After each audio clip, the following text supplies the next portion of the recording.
काय मग तुम्हाला सुद्धा जपानमध्ये कलिंगड मिळत नाहीयेत ना? घाबरू नका आणि कुठं गडबड पण करू नका. कारण तुम्हाला मिळणार पण नाहीयेत.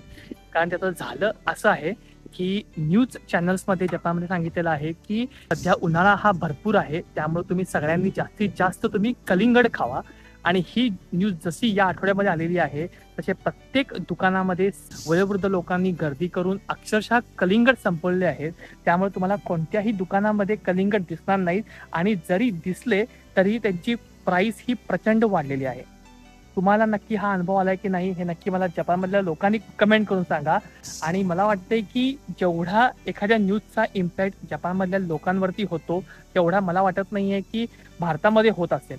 तुम्हाला काय वाटते नक्की मला कमेंट करून सांगा. त्याचं मूर्तिमंत उदाहरण म्हणजे जपानमध्ये जेव्हा कोरोनाचा पीक पिरियड होता, तेव्हा एक अफवा पसरली होती की टॉयलेट पेपर जपानमधले संपणार आहेत.